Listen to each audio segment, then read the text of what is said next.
everybody? Welcome to another episode of What a Hell of a Way to Dad. It's Francis and Nate back at you once again. It is the end of January, and God, this month's already over. How are you doing today, Nate? Oh boy. Wow. So I have been struggling in the dad minds this week. I mean, not like any huge crises, but I guess if you want to call it that. My daughter got really sick on Friday with what the doctor says they think is gastroenteritis. So something minor, but at her age, she couldn't stop throwing up even water. So we had to take her to, I say the ER, but it's kind of like urgent care, like pediatric urgent care. Sure.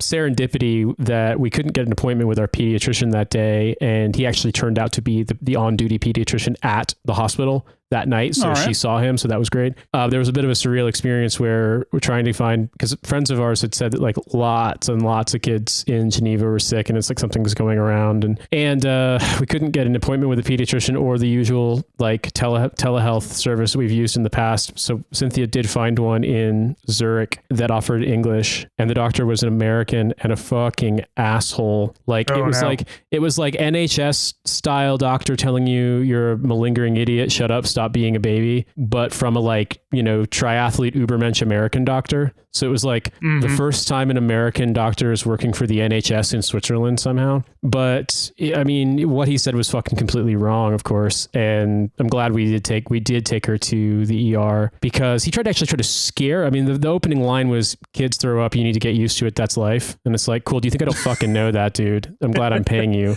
Sorry to interrupt your ultra marathon session or whatever you're doing. My child has thrown up twice in her life. So it's not, of all the issues that we have, at least sickness has never been an issue with her, thankfully. Yeah, my daughter doesn't really throw up very much at all. The only time she really throws up, outside of basically there's been 2 spates of it, is like if she just plows through drinking water way too fast and then she just throws up water and it's fine, whatever. The other time that she basically couldn't stop throwing up was after she had gotten norovirus from her daycare in London, and she had recovered mostly, but at night she was throwing up a lot. And that was, I mean, when I hear that hacking sound from her bedroom of like, she's going to throw up, it's like instant fucking reaction trigger. And that did happen on Friday. But basically with the norovirus, it was that apparently like when, especially very young children are recovering, that sometimes it can take a while for them to get back to being able to digest lactose. Like it's a normal thing. It just takes some time. And so what we presume was happening, because there was no way to see a doctor to check even if we'd wanted to, was that like at night, lying on her back after like evening feed before she went to bed, that like her stomach and, formula and stuff maybe was causing it. Anyway, she got over it eventually. But that was the only time. Other than that, she doesn't really. It's just that there was this 2-week period where it could happen anytime, and it also happened every night. Right. And so this was a little bit freaky.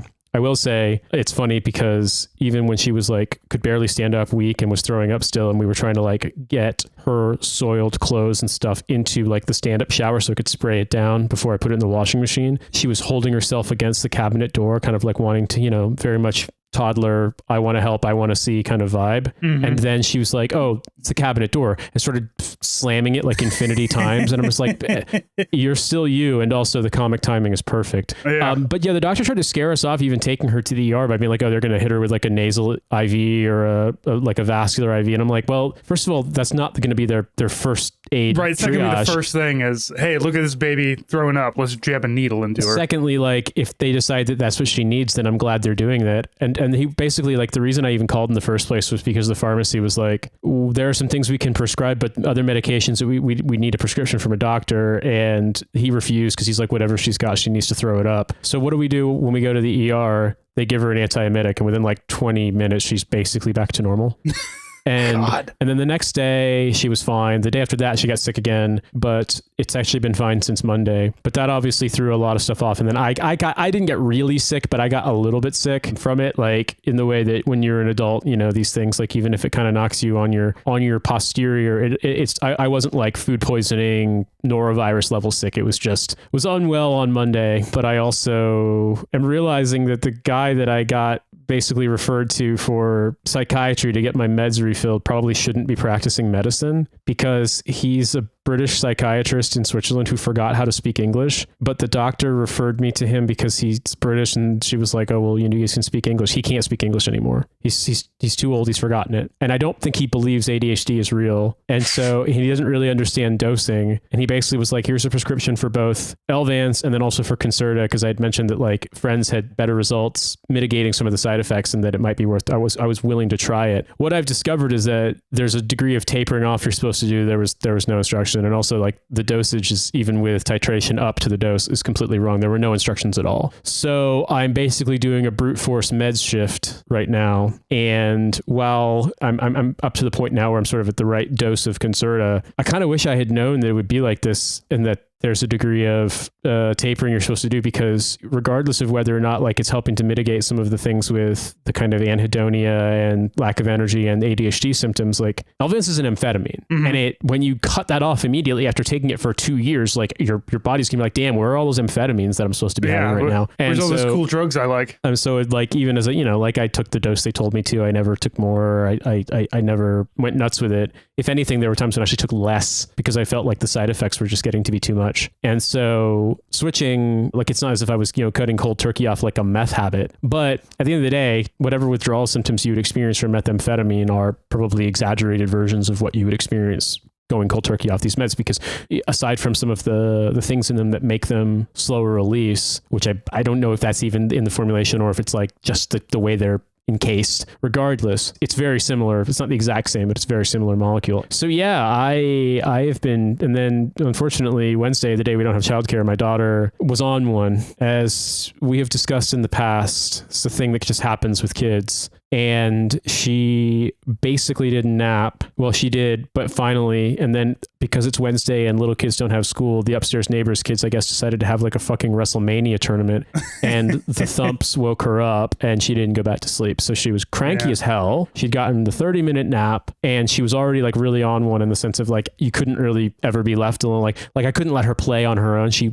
wouldn't accept that. I have read every permutation of like the baby and toddler versions of the Gruffalo books so many times. I have read Where's Cru's Shoe. I have read Good Night Moon. I have read Bedtime for Baby Bears. The list goes on. I think the Gruffalo is due for an extinction level event. I actually think that it's good that there's no Gruffalos among us anymore, because like the rats came off the Portuguese ships and ate all the Gruffalo eggs. Ate all the Gruffalos. They were hunted for sport by conquistadors in the 1500s. There were just too many big flocks of Gruffalos, and people were like, isn't it hilarious that you can just fire a gun at random and hit this many of them? And now there's no more. Let me tell you, I discovered with my kid when she was really young that they don't really care what you're reading to them so long as you are reading and there's pictures. So if there's ever any comic books that you want to read, that works out for kids too, or graphic novels or anything like that.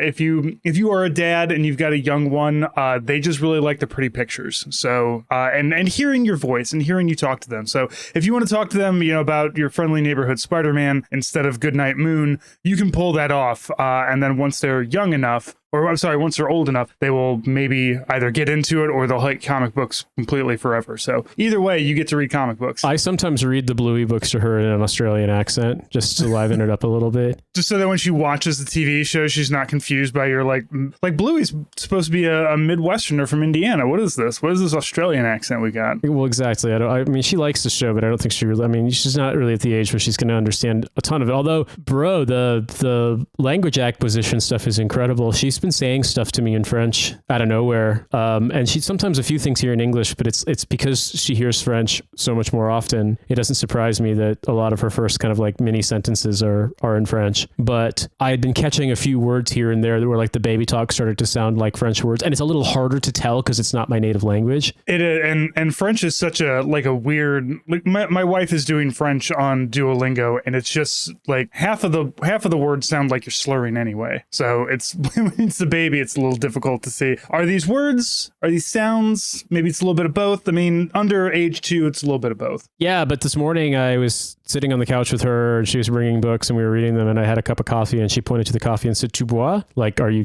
drinking this? Basically, like, but in kind of baby voice. And yesterday she has this game where she wants to play with the little toy musical instruments. And there's one in particular that I would call the chaos piano. It literally has chaos mode on it. It's like Like it's such a strange toy because it's so bad, but it's also not dumbed down in the way that so many kids' music toys are. But it's obviously not intended for older kids. And it's got a little drum machine. It's got a little pad you can do drum sounds with. You can record it. It's got a bunch of demo songs. It's got a couple of different voices. They all sound like shit, but they're interesting. Like they're not like the trumpet sounds awful, but it also doesn't sound like a trumpet. It sounds just like a weird bad synth, because that's what this is. This is a weird, probably FM synth. It's got all sorts of just strange functions and weird gamer lights and stuff on it. But also most children's pianos, they're basically restricted in the sense, like most children's pianos, for example, like they're pretty limited in the number of notes they have. You can't play any of the black keys, so any of the flats and sharps. You can't play chords. Typically, you can only play one note at a time. Not the case with this thing. However, it sounds horrible, but it's also like more versatile than any other children's music toy I've ever used. And as such, it can be fun. But like some musicians will understand this. Some chord inversions you can play and it recognizes them as chord inversions. Some, it just turns them into this horrible honking sound is the best way to describe it. But we'll play with it, and she absolutely loves this game, which was funny the first time, but less funny the 1,000th time, if I'm being honest, where she'll hand me the piano to play, and as soon as I start playing anything, she mashes the demo song button and then starts dancing to it. And if the demo song runs out or I stop it, she takes the piano and she gives it back to me, and she kind of like yells at me if I don't play it. And then as soon as I start playing, she does it again. She starts playing like fucking terrible synth, Oh My Darling Clementine and stuff like that, And like I said, one time she did this, instead of mashing the button, she would just sit on the piano while I was trying to play it. So she knows what she's doing. It's very, very funny. But I wasn't really able to get much work done at all. I didn't get anything done at all yesterday, so I'm extraordinarily behind. And there were some things that I had meant to catch up on over the weekend that obviously didn't happen either because of sick baby and then me being sick on Monday. So it's not that I regret or dislike or I'm unhappy being a parent. It's just more that sometimes this happens where it just really, they just hit you with every fucking Hadouken, fireball, ninja star, throwing dagger, Donkey Kong barrel of problems. And what can you do but react, Well, let me give you the other side of this with my 9-year-old, almost 10-year-old, who has decided now is the time to really start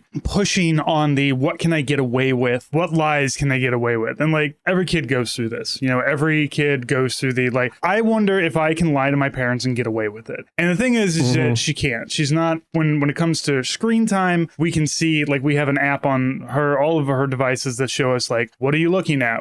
How long have you been on it? Because, you need to monitor those things. It can't be like when I was a kid and my parents were like, we don't know anything. I mean, my dad was a computer person, but like, we didn't know the long-term effects of being eternally online because so few people were online at that point. But she, so we definitely want to keep her from being on the internet or being on the screens too much, or like watching YouTube. I found that one of the YouTube series that she likes is Mario characters, but they're fat. Like, they're all fat. Okay. And right. And this is one of those things that, like, I found this out and I was like, look, I want to talk to you about this. And I don't want you to ever feel ashamed. I don't want you to feel like I'm judging you. But the thing is that I know that looking at videos like that can lead to other videos, just because that's how algorithms work. Now, she's got her like safe search on and everything. And I've watched some of these videos. They're not like, cake farts, or they're not like, they're not like force feeding. There's not like, it doesn't seem like there's a weird sexual thing behind it. Like, it's just, it's just, what if Mario was fat and tried to drive in and tried to go down a tube? It might go something like this. But it is weird. Like, she finds weird stuff. She's into Minecraft and she likes these videos of like axolotl parties and stuff. And she like very excitedly shows me this, like, oh, you got to watch this, like this axolotl rap. So the music doesn't get better. Well, actually, hopefully it does. Hopefully you can guide your child in a better direction than mine. It doesn't bother me about the music side of things so much. It's just like, I think that she's at the age where she can't tell you what you're doing wrong when you play. You know what I mean? So I don't even necessarily mind the idea of like, she gets a little older and it'll be like, no, you're doing it wrong kind of thing. It's just more more that like I don't always necessarily know what she wants me to do, because she'll hand me the toy and then kind of get mad when I play it, and it's sort of like I'm giving it to you so I can take it away from you again. Right. And it's funny and it's all developmentally appropriate, but it's just one of those things where I if I'm being perfectly honest, I was kind of banking on like a decent 60 to 90 minute nap yesterday, and that did not happen, and it really threw me for the loop. Yeah, it's been painful for my wife because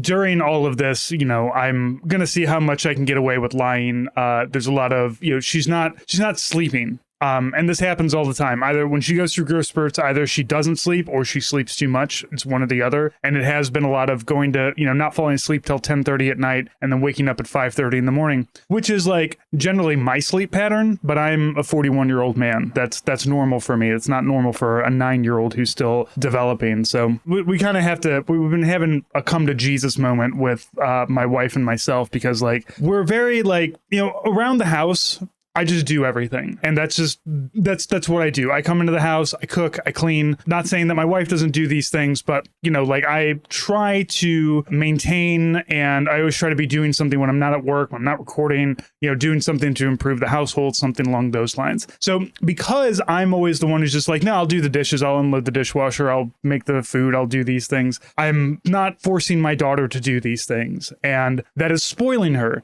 And that is bad, and I need to not do that. So so look, our first kid, we're still learning that we have probably spoiled her, because she is, God bless her, man, but she's like the whiniest child I've ever seen. And, I know part of that is probably being on the spectrum a little bit, but I'm sure also a big part of it is we've got to force her into doing things that make her uncomfortable. And, not uncomfortable in a bad way, but like uncomfortable as in, if you're doing dance practice, you're going to sweat and your feet might hurt. And that's just life. That's dance practice. You and I were uncomfortable in the army. It's not, necessarily a bad thing. It's a 12-mile ruck march. That's not comfortable. So we really got to toughen her up. And that's on us. We're starting to realize that maybe we need to push her. She likes helping out around the house. I just need to stop, because I get caught up in like, okay, I'm walking in, dishwasher needs to be unloaded. This needs to be done. That needs to be done. I categorize everything to do in my head and I start doing them. I got to stop and be like, hey, you come here,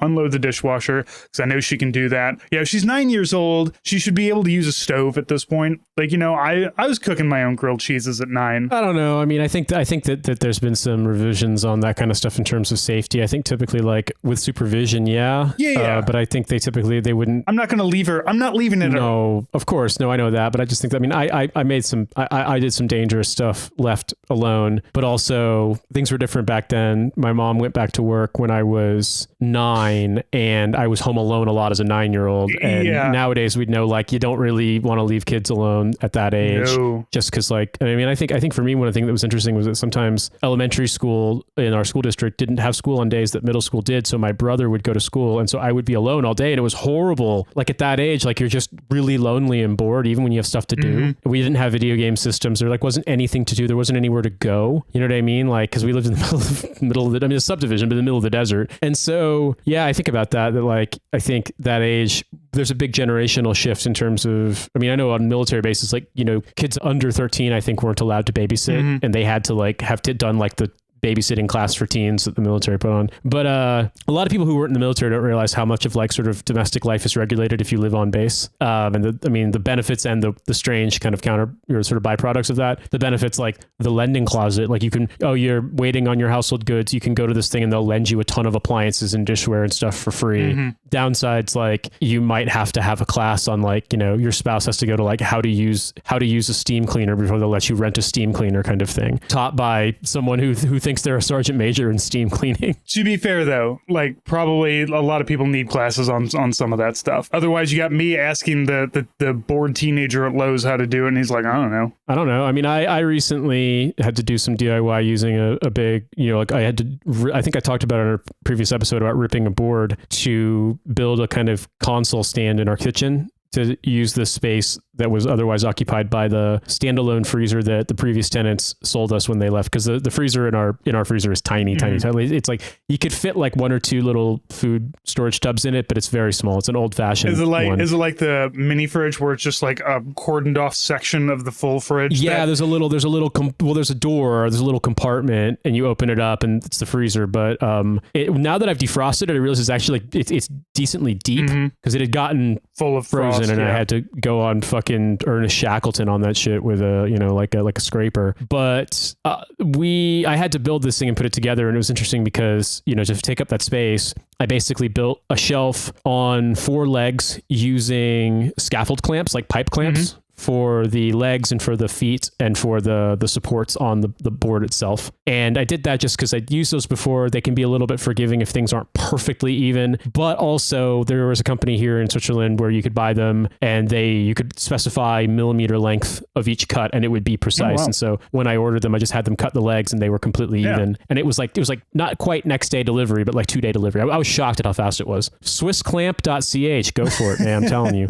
And I bought, because the hardware store actually had they were spruce boards, planed all around boards for like the equivalent of like $27 each for it was 80 centimeters by 60 centimeters. I can't really do the math in my head, but it's almost 3 feet by 2 feet. And I got 2 of them and then realized that obviously the second shelf, if it was that deep, was you're gonna like bump yourself. It would jut out from the kitchen counters. And so I needed to rip the board to, bring it into the same depth as the kitchen cabinets, because it goes sort of like, imagine it as extension of countertop space. And I had the pipes and realized I bought enough to do 2 tiers with 4 legs on each, but I realized actually if I angle bracketed each tier of the shelves into the wall, I could get away with just having one set of basically a set of legs at the back and leaving this open space in the front. And I'm not going to say you want to do like body ups off it, but it doesn't wobble if, like, for example, you put a cutting board on it and you start using it. It's very sturdy. I also realized my measurements were slightly off, which I expected, but hilariously I found replacement pads for pneumatic jack stands for a car that they were basically big rubber discs with a M6 screw thread in them, but they were meant to be flush mount like that, and they were like maybe 2 millimeters wider than the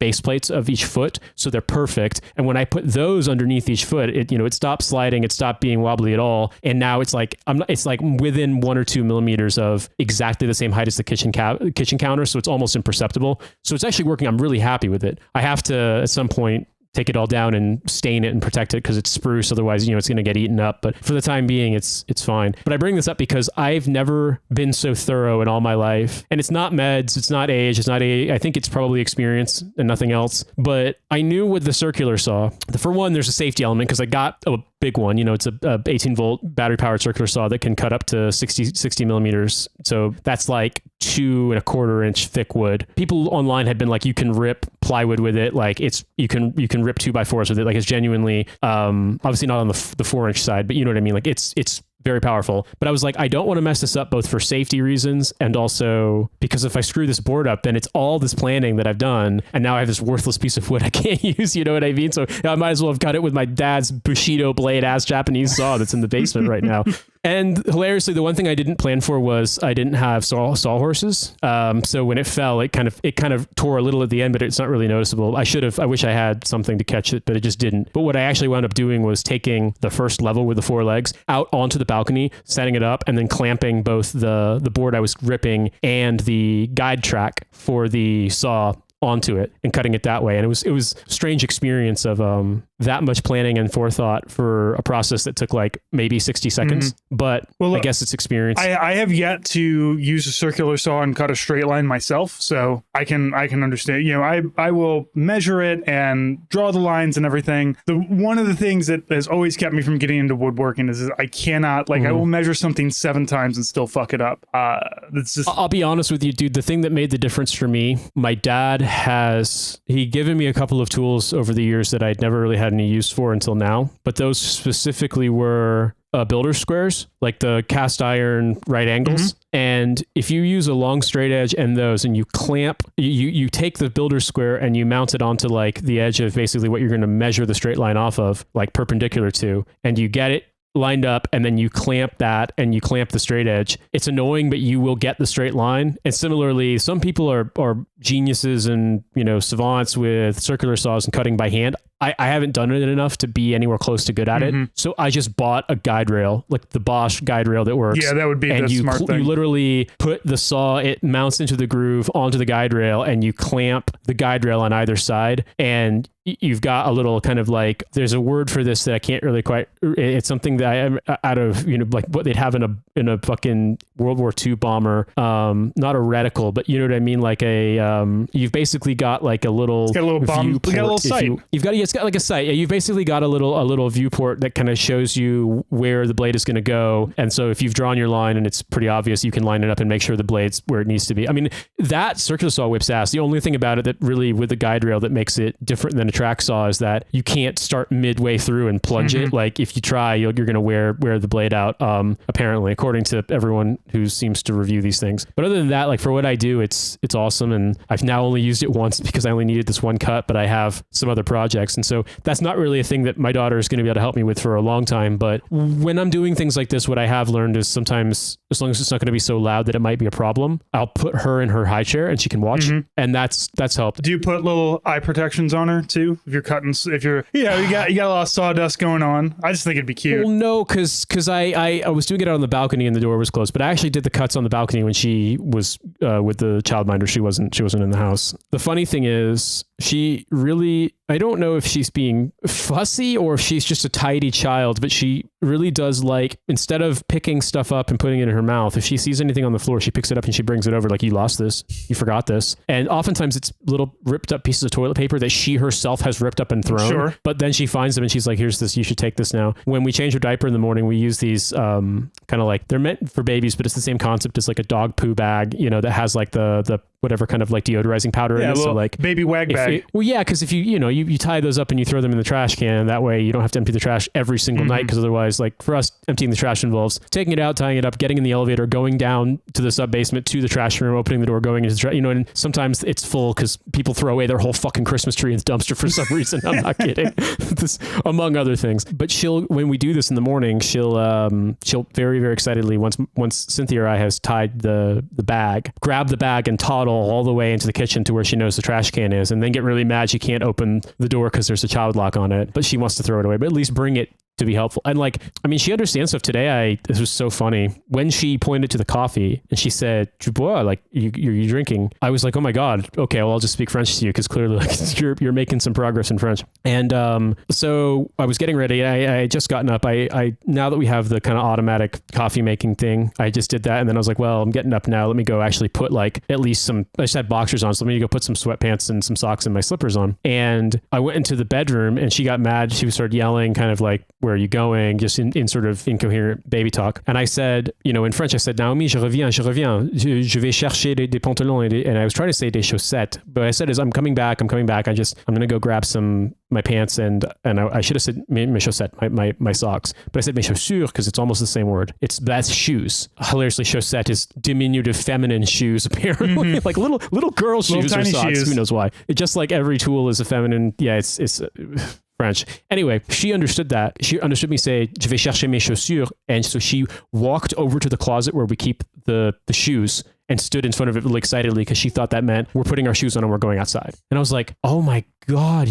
you understand so much more now than I realized. And obviously like she does understand it in English too, but I think she understands it better in French right now. And so like earlier, like I was kind of frustrated. There's this book that she likes to read. It's like The Little Mermaid, sort of Instagram Illustrator edition in French. It kind of mixes up some of the personages of, fuck me, les personnages, parce que je parle français. No, the characters of The Little Mermaid and then also Aladdin for some reason. There's a Prince Ali in there. Well, and all of that makes sense being French. I think, there was a French chef in Little Mermaid, and there was maybe Aladdin Aladdin is technically Moroccan, but we can call him. What's the French speaking part of Africa? They would call it in English or in French. In English, you just call it North Africa, but or sometimes you'll say the Maghreb. But like in French, le Maghreb is basically, or Maghrébin means like French speaking North African region. Yeah. Well, but and Morocco. I don't think think he was meant to be Moroccan. I think it was sort of like mishmash stereotypes of the Middle East, but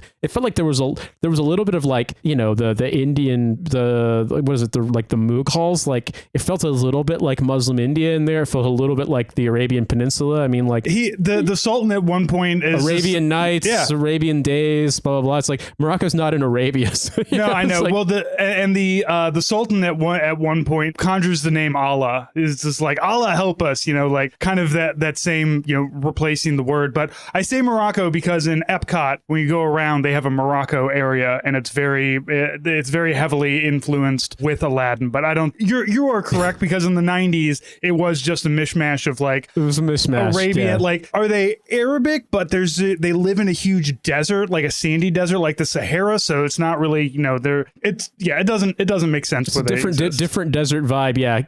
Saharan caravans, but the Hijaz and the Arabian Peninsula are not in the Sahara. Again, it's an American. In Morocco, the dialect of Arabic they speak is so incomprehensible to any other Arabic dialect or standard Arabic that, like, good fucking luck. Even if you like, you have to learn. I think it's Darija is the word they use for it. Like, you have to learn Moroccan Arabic. Like, but I actually got by there speaking French with almost everyone. Like, almost everyone spoke French well enough that I could communicate. And the people who didn't, like, in a restaurant one time, like, I do remember enough Arabic that if they gave me the numbers in Arabic, I could get them to pay the bill. But like, no, that's funny. I was just thinking about bringing it back to the mermaid thing, man. So the problem is that this book is written for older kids, and it's in French, and I'll read it to her, but she gets bored because there's so many. She's expecting, like, who's that hiding behind the log pile? Is that the Gruffalo? No, that's Snake. And so she'll want to, like, turn the pages, and it's be like, after the third time that happens, and finally I was like, no, we're not reading that book. We've read it already. You should get another book. And she looked at me with just such unbelievable disappointment, and I was like, okay, I'm sorry. If you want to read it, we can read it. And she sat on my lap and then immediately started smashing through the pages and going through it again. I was just like, okay, cool. We're doing the speedrun version of a hybrid Little Mermaid / Aladdin.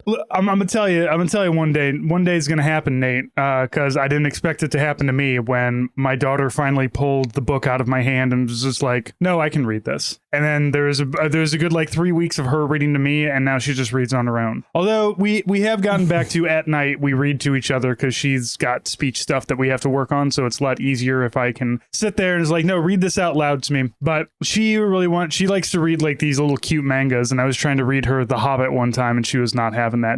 We got through the first Redwall book, and she was just kind of done with it after that. So I have definitely learned how to do the correct liaison in French to say il était une fois, because once upon a time. But the thing about it is, the French heads out there will know this. If a children's book is using literary past, like passé simple, then like it's meant for older kids. Like, there's a way in French when you're in, it's typically in, I mean, I don't think anyone ever would use it in spoken, but like I very rarely even see it in anything that's not like a book or like, a formal writing thing. There's basically a past participle of like something that has fully been completed. And you have to learn it to be able to read books in French, because like basically just about when you're reading like a novel, for example, and it's talking about stuff that took place in the story, it feels like just about every verb uses it. So you have to, but it's not like for people who are doing basic introductory French, like that's a little bit of a step up. But children's books, when they're at the level of like kids, who are probably going to be able to read this on their own, the goal is for them to be able to read it on their own with pictures. Like, they need to learn it. They're going to learn it in school. And so I know that if the book that she's got is using passé simple, then like it's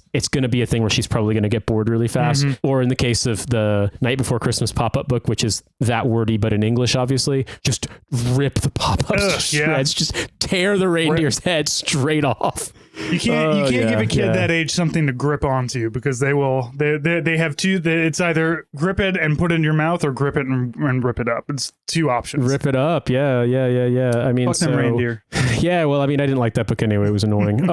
I will say though that my French has improved for a variety of reasons of having to, speak it for like life maintenance stuff. But also even when you think about outside of being in classes in college and stuff, like once you get to a certain level in French, like you're not really sitting in class reading aloud. You know what I mean? Like, that's kind of not the point anymore. And so it's been good for me, I think, to just force myself to practice. But it's interesting the degree to which like I realize that there's going to be some advancements of her wanting where she understands more and when she's talking, and then eventually, like you said, it's going to be like, no, Dad, I can read it on my own. Also, your French sounds stupid, which I'm sure is going to. God, I got to actually use my conversational Spanish not too long ago. I've been learning Spanish on Duolingo, and I'm surprised that it's actually useful. If you are a Duo head and you're not doing at least 15 minutes a day, you're not really going to get anything out of it. But I'm struggling through Spanish because I live around a lot of Spanish speaking. I live around a lot of different languages, and Spanish is just going to be the easiest one. Like, I'm not going to try to learn Pashto through this. I have no idea why. I have 3 Hispanic barber shops all like within the same block of each other, all right next to each other. So very heavy Spanish speaking area that I'm in. We have a bodega. We've got a lot of Spanish, Hispanic restaurants and everything. And so out on one of the corners, there's this house that has the family owns 3 dogs, and 2 of those dogs always get out. There's this kind of husky looking dog, and then there's this tiny little, like, it's not really a wiener dog, but it's a small, like, this dog is smaller than both of my cats. And so the 2 dogs, like, I don't know what's wrong with the fence, but they've gotten out a few times. Now, I am the guy who in the neighborhood, I see a loose dog, I have an extra leash, I go and try to get the dog. And because no dog around here that's loose is like a feral, angry dog that's gonna like kill you. It's a dog that got out and is on an adventure somewhere. So, I knew where the dogs were. The dogs weren't coming to me, so I knew. I knocked on the door, and lady opened it up, and she spoke very little English, but it was like, tus perros, donde? Tus perros, donde? And she's like, and so she's out helping me. We managed the little one gets back to her, and I help her get the bigger one back in. And I didn't know where I saw the big dog go back to her, but I didn't see the little dog go back. So it's like, sus perro pequeño, donde? And she's like, oh, and she's laughing, kind of laughing at my white bread ass English. You want to say donde está, but yeah, that's pretty good though. I would say I was laughing when you mentioned dogs. So I was like, oh great, your first time having to speak conversational Spanish, and you have to do a rolled R. You have to say perro, and it's just like, I can do that. Donde está sus perros? Yeah, I practiced that one, la guerra, that kind of thing. But like, it's when I lost my front tooth, it's fucking impossible. Yeah, I think what I said is, tú tienes un perro pequeño. Because I'm still. That's not. I mean, she understood what I was asking. And that's what was important. So, and I recently picked up a Marvel comic book that's in Spanish. So that's part of my. I'm actually like I really half-assed it throughout my entire high school career. You've got el accento gringuísimo, but so do I. So I mean, like, I can do a slightly better Spanish accent, but I haven't spoken Spanish in so long, and I've actually found that switching between Romance languages can be a real mind game to not use more swear words. I have found that it is so challenging to not mix up vocabulary when you're jumping between the two. And the problem is that there are some big differences in words that are similar between French and Spanish, like the Spanish language version of A Cypress Hills, How I Could Just Kill a Man. Como te puedo hacer entender? How I Can Just Kill a Man. Entender is understand, but entendre in French means hear. Like, so like j'entends is like I hear it. Est-ce que tu l'entends? Le bruit là.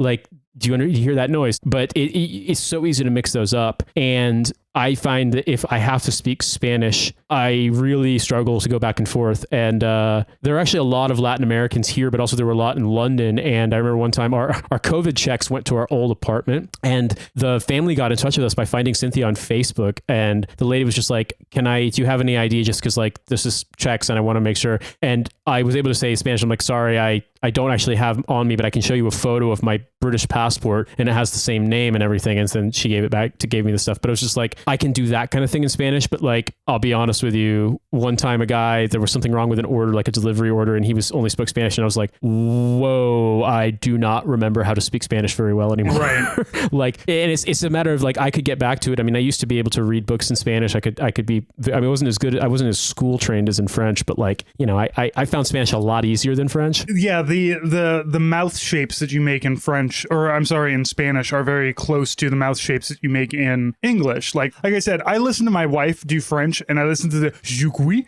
je do, the French language sounds like vraiment. Yeah, it sounds like you're underwater while you're talking. And that vraiment. is... Vraiment, tu as un avis à propos de la langue française, vraiment? Tu veux l'exprimer, toi? Exactly. See, and those are inflections that I am not used to speaking, my Midwest American English here. So that's why I didn't pick French. I'm glad that we're all, because she's learning French, I'm learning Spanish, and my daughter's learning German. So there's an expression in French that if you want to speak French correctly, you have to make your lips assume the shape of a chicken's asshole.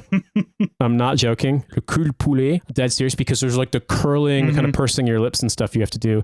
I don't find it that difficult. I've never looked at a cloaca of a chicken, but well, yeah, hilariously, I'm pretty sure cloaca is a great one because that means sewer in Spanish. Well, I actually don't know. It's where the shit and piss comes out of. But what I was going to say is I do like the idea, like what word came first, what came first, the chicken or the asshole, like was it the sewer was like, oh, we'll use the word for sewer to use for the medical term for the orifice that both waste products come out of. Or when you're like, hey, what are we going to call this pipe full of shit and piss? I don't know, chicken's asshole. Chicken's asshole. There is something very, very funny about that. No, I mean, I started, so I actually love Spanish. I love Spanish language. I love reading in Spanish. I love Spanish literature, Latin American literature. My parents made us take Spanish lessons when I was in Germany because they thought we would need it when we moved to New Mexico, which wasn't the case. Because in New Mexico, it was like either you grew up speaking Spanish because you were Hispanic or you were white and you didn't speak Spanish. But like I never found myself as a kid in school or anywhere in a situation where we needed to speak it. Now my parents were aware that New Mexico is a state in the United States. Like that's the obvious joke everyone makes. But anyway, and we learned European Spanish and none of it stuck and it was useless anyway. So I always hated it for that reason. But later on, I encountered authors who I really liked and I wanted to read their work in Spanish. And in the case of one, Roberto Bolaño, he died in 2003 before any of his work was popular in the English language. And so, less so now because he's dead, he's not writing any more stuff. But there was a period of time when like a good half to third of his work was just unavailable in English. And so I wanted to read it. So I learned Spanish. And when I was in Honduras, I just read I had practice obviously, but I also read a lot of stuff, or I read like some of his poetry was in bilingual versions. So like that was really helpful as well. Once I cared, I really wanted to learn it. But I don't know, Spanish, the reason I'm telling you this is that Spanish, in my opinion, is probably the easiest language for a native English speaker to learn. Yeah. And Spanish grammar, once you kind of get your head around some of the things that it does, when you translate stuff from Spanish into English, it's often like, you don't have to do it in like a roundabout way, like written stuff. Not only is a lot of it very, very like almost exactly the same word order, but sometimes even like idiomatic expressions are basically the same in English. Like it's so close. Whereas German, a language that's actually closer to English in terms of like roots, is both it's a higher class of difficulty according to like the Defense Department when they teach people foreign languages. French and Spanish they consider like the same level, and German is one up. Also German, like it's not easy, and I don't know, I find that you're making mouth shapes that you don't really make, because I listen to my daughter doing German, and she'll sometimes talk to just be like, oh, she'll say something in German and it's like, that means this in German. So she's having the three of us learn three different languages. At some point in time, we'll be able to go to Europe and get passing with it. I do like Spanish. I'm getting frustrated because it's getting more into articles, and it's just one of those like humps that I have to get over to like get used to su and sus and estas and estamos and things like that. But the thing that I love about Spanish is that every time I get frustrated with like, I'm not understanding this, I remember that like English is a much harder language because English has so many unnecessary words. Like in Spanish, you've got hermano and hermana. Very simple. You've got the brother, you've got the sister. We have the same word. We put an O or an A to let you know if it's male or female. Done. Easy. We've got brother and sister. Why do we have two words that have no relation to each other in any way?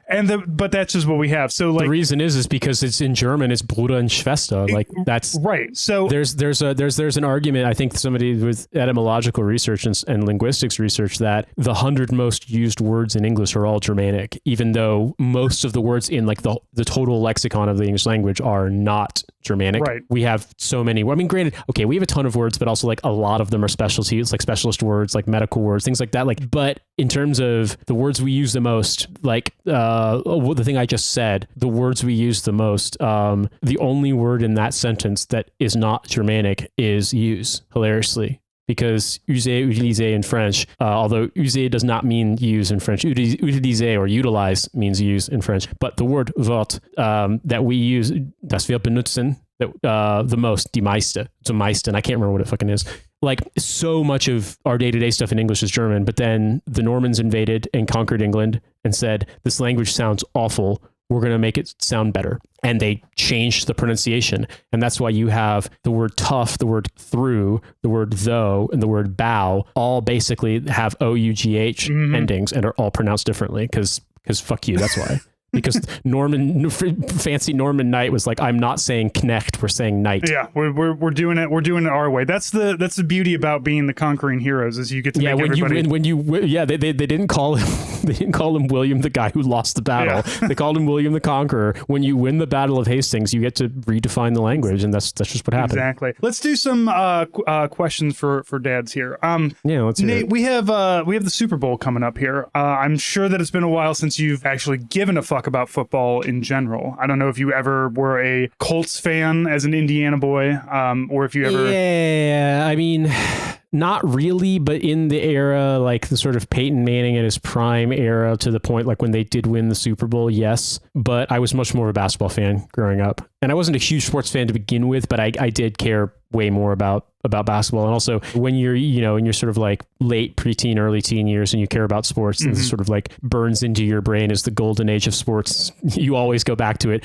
For me, it was, the run where Reggie Miller was the captain of the Pacers, and you had that team with, Rick Smits and Antonio Davis. And like, it's just, to me, that was awesome, 98 to 2000. So I cared more about it then. Also, unfortunately, being a Colts fan in the mid 2000s meant that you knew that inevitably they would rediscover the concept of snow while playing the New England Patriots. And then Peyton Manning would choke, the defense would fail, and Peyton Manning would have to run, which he cannot do. It was always heartbreaking. And then the one year that I refused to watch the game because, like, fuck it, I know they're just going to destroy us and ruin our hopes, we won, and then we won the Super Bowl. Nice. Yeah, I was a big baseball fan. I was at the game where McGuire broke the home run record. So that was that. I mean, that's my biggest like baseball claim. My mother, and he like hoisted his 12-year-old son up in celebration. Yeah, You're like, that kid must weigh at least 100 pounds. That man's on steroids. Oh God, he was a big man, but he could hit some dingers. I'll tell you what. And that's what do we want in baseball other than hitting some dingers? I got fundamentals. I can steal a base. Fuck off, hit a dinger. I was hoping you were going to say I was at the game when they hit John Rocker with a batter. See, I would have rather been at the one where the pitcher exploded a bird by accident. Hindsight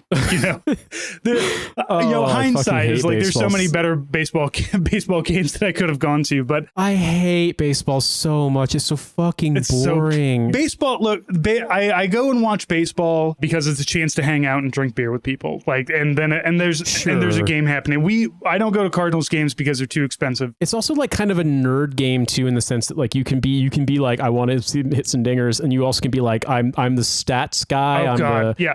That is such a stats game. Baseball, there are so many people who just have that stat brain, because like you'll be watching baseball and somebody will like, oh, this guy, he hit a triple. Look at that. And then suddenly this stat will pop up like 3 seconds later. It's like, the last time a member of the Cardinals hit a triple inside of Kaminsky Park was blah, blah, blah, or not Kaminsky, that's American League. That's what was in Kaminsky Park, and then they blew up a fucking stack of disco records and everyone rioted. Right. Whoops. Yeah, but there's always an immediate stat that pops up that somebody's just like, no, the last time that a triple was hit here by a Cardinal was in 1982, and it's like the stat makes no. That's like a mild stat though. It's like, well, actually, this mathematically speaking, this shouldn't happen because somebody with this few runs batted in and a team with this few runs batted in shouldn't be able to hit triples. So actually, I'm Nate Silver, and it's not going to happen, and then it does. Well, I don't think we actually got to the question here. So what do you bring into the Super Bowl party? Me? I have a recipe for chicken wings that has always been a real big hit. We need to look. I need to start getting your recipes and putting them on the website, because people ask every time you talk about like food that you make. Somebody asks for a recipe. So we're going to have to... Yeah, so it's real easy. I mean, it's just, I used to use ghee as part of it, but you don't have to, some kind of oil, but basically use a blender to mince up onions and garlic. And if you want some jalapenos as well, be really generous with kosher salt or some kind of coarse salt, as well as you want to have like, basically enough oil that you could churn this thing up and like they would be evenly coated in oil, however many wings you're going to put that in on top of the seasonings. And so, yeah, it's just onions and garlic, garlic, salt, pepper, and jalapenos if you want it, and then lime juice. I'd say about at least 2 limes worth of juice for 2 dozen wings. Yeah, but a little acidity. However much more you want. Yeah, and then basically you stir it up, and I would let it sit overnight, and then I would bring bottled sauces of whatever people wanted because everyone's got their own favorite. And grill them. Yeah, grill them or bake them in the oven, and then just basically serve them more or less like unsauced, and people can just take them out with get tongs and individual serving bowls, and people can mix whatever sauce they want in them, and then have some, like you said, some ranch and some celery. I did that for Hail and Farewells for my battalion when I was lieutenant, and that was the one thing I just did not have any leftovers when because it is, punish the lieutenant, make food organize the food plan for everyone. And so I did. And one of the things I did was I made this, and then whoever was cooking, I just gave them these gigantic Tupperware containers full of wings, and they cooked them. Never had any leftovers. Folks loved them. So that's mine. What about you? I have always been really good at making a very good but very basic guacamole dip, where it is avocados, tomatoes, rough chopped onions, salt. I use lemon juice inside of mine because I always have lemon juice in the house. Because I drink, I drink kind of carbonated. I have a carbonated water machine, and then a dash of lemon juice, and I'll drink 4 of those a day. I have one too now. It's hilarious. We'll talk about it later. Yeah. But non-Soda Stream, more or less like what if Soda Stream, but not ethically compromised. And it's just amazing how much fewer bags of plastic bottle recycling you have to take down now. I do have a Soda Stream, but I got it secondhand, so nobody got any. The only people that got money from me were Savers, and I got it for $14. It was a $90 Soda Stream. Like buying Michael Jackson records off Discogs, you know what I mean? Don't worry about the royalties. You're not doing any streaming. It's a vinyl record, okay? His estate's not getting any of it. Exactly. So doctrinally, I think they're normally pretty hardcore on lime juice for guacamole, but you're saying lemon juice. I'm saying lemon juice. I like the little bit more lemon tang to it, and I also use a very kind of, as you were saying, the coarse salt. I have that, but I also, when we went to Hawaii, I picked up a Hawaiian salt water out there, and unfortunately I've already gone through half of it. It's a really great Hawaiian blend of salt, and it's very, like I said, it's very basic. There's not a lot of fanciness to it, but that's what a lot of people like, because it is a base guacamole that you can dip anything in. So guacamole has always been my thing. I like making it. I like making dips. I like dips. I like to dip things. I like to take a chip and adjust the flavor by immersing it in different other flavors. So that's what I go with. I got one for you really quick.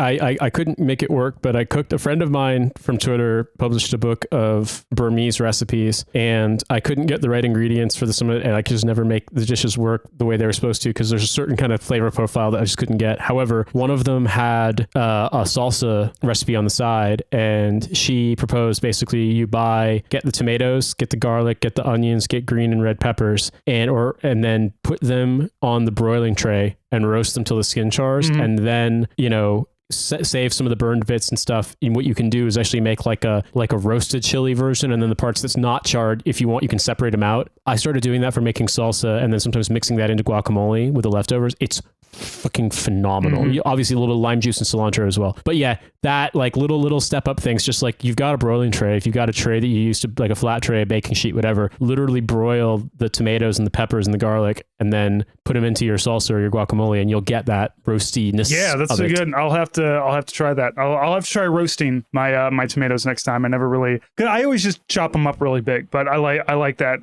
Problem when you roast something though, it gets all kind of, especially a tomato, it gets kind of squishy. Well, that's the thing though with tomatoes though, like for salsa, normally they're kind of, depends on if you want tomatoes to be chunky. Yeah. But you can always just not do it with the tomatoes and just do it with the peppers if you just want the roasted peppers, you know what I mean? And if you don't like the roasted garlic, you want the fresh garlic flavor, you can also do it, because onions typically, like if you leave the skin on the onion, it's not really going to caramelize or burn it. It might get a little bit of a cooked flavor, but mellow it a little. But pick and choose. If you want to just do it with peppers, you can. Yeah. But that's I didn't really, because I always thought, oh yeah, roasted peppers, because you need like a grill, right? You need like fire, right? Like no, just broil it. Yeah, pop it in the oven. Yeah, the skins come off real easy. Electricity is just whipping work for us in our daily lives, and we didn't even know. It's fantastic. Well, Nate, I think that's a podcast for us. I think so too. I think we've got it. I hope everybody enjoyed. I'm gonna have to get my wife to listen to this one, since there's so much French for her to parse out. Let us know what languages are you learning? Are you struggling through? Because I know I finally have a direction to go with Spanish. When I was younger, man, I didn't care. I didn't give a shit about learning Spanish. And you being in a place where it's like you need to learn like 4 different languages to get by, depending on where you go in the country. Yeah, you know? I mean 3 really, but you're right. Yeah. There's 4 official languages here. It's just one of them is a strange mountain language that very few people speak, but it is a official language. Yeah, I mean, and if you have any questions, hit me up on Blue Sky, send us an email, wherever you encounter our content, post a comment. Happy to answer your questions about learning French or learning languages. I've both done it because I wanted to, and also done it because I had to a lot in my life. Et pour les francophones, s'il y en a des écouteurs, des fans de notre podcast qui parlent français, je suis désolé, mais je ferai beaucoup d'efforts pour améliorer, pour que je puisse humilier Francis, parce que tu sais qu'il va jamais prononcer. Et de plus, Joe, si j'ai la chance, je vais lui forcer à apprendre à prononcer des mots en français. Je te promets, je vous promets, vraiment, je jure. Y para mí, adios, amigos.